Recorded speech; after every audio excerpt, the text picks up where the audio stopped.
Press the bell icon on YouTube and don't miss another update. Amish, in India today, Ramayana is perhaps, one of the most... In case you guys didn't notice. Ramayana is perhaps the most politicized bit of Indian mythology, with demands for a Ram temple, it having become an election issue, and people who haven't even been to Ayodhya sentimentally identifying with it.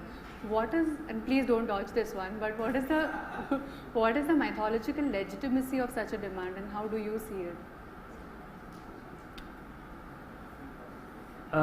Again, I won't comment on the politics on it, but let's speak honestly. And on this, actually, I've written an article on this. Okay. At a broader level, we Indians, I think, one of the reasons for the poison that's there in our body politic is we haven't made peace with our history.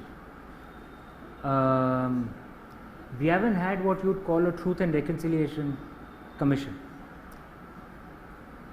Or the process. Sorry? Or the process. Yeah. Every society has a history. In fact, let me put it differently, like to understand the example. Think of today we hear so commonly of and it's sadly not as uncommon as it should be, of child abuse, right? And there are too many children who suffer this. Now, when they grow up, often psychologists will tell you there are two ways that it manifests, or two ways those children who become adults try and manage the trauma of their childhood. One way is unfocused hatred for everyone, not just specifically for those individuals who may have abused them, but hatred for everyone.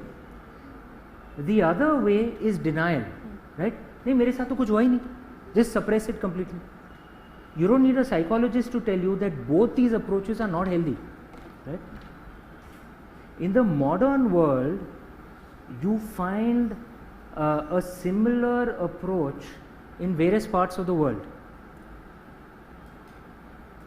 We don't know our history well enough, so we think it's the Arabs who invaded and conquered us. It's not true. The ones who were the truly brutal invaders of India were the Turks, right? By the way, the same guys also destroyed the Arab world, by the way, right? They were the foot soldiers of the Mongol army which destroyed Baghdad, which ended the high point of Arab culture, which is the Abbasids, right? And you see the Arab world, and what happens to adults suffering child abuse tends to happen in nations as well. You see the Arab world, you see the strategy of unfocused hatred. I've traveled a bit in the Arab world. You meet the common people, you should see the depth of hatred towards the Turk. In the Arab world, you meet the common people, you should see the depth of hatred towards the Turks, right? And then the Europeans, because they feel that for 700, 800 years, actually they haven't been the masters of their own destiny, the Arabs, right? And their reaction has been just unfocused hatred, and we can see the chaos that strategy leads to. It's obviously not a good idea. India obviously is the other extreme, denial. नहीं हमारे साथ तो कुछ हुआ ही नहीं जी, nothing happened.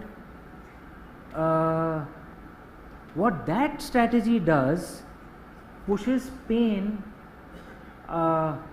subterraneously, like what happens to adults as well, and that poison comes out somewhere else in an extremely negative way.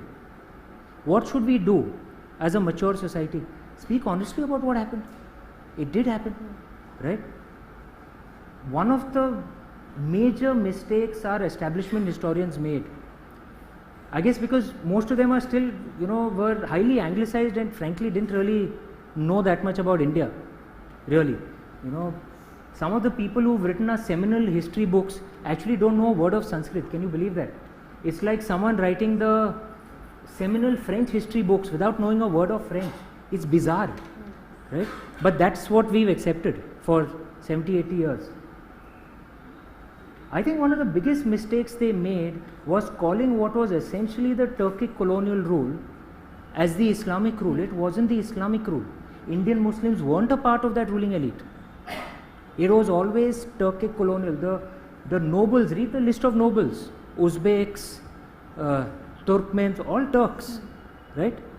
Indian Hindus weren't there, Indian Muslims also weren't there. Right?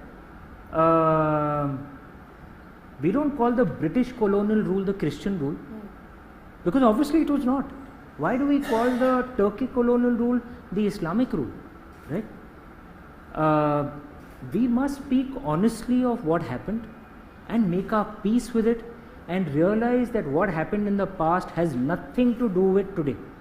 One of the most dangerous concepts, and this sadly both the left and the right practice, one of the most dangerous concepts is this concept of historical guilt and community guilt. The left will do it on the communities that they hate, which is white men, right? Like today's white man has to apologize for what Winston Churchill did. That's bizarre, boss. And the right will do it on the communities that they hate. This historical guilt, community guilt is one of the most dangerous concepts. We have to get rid of it. But denial is not a way to solve these problems. Speak the truth. Speak the truth of what happened. And then the poison will go out. That's what I believe.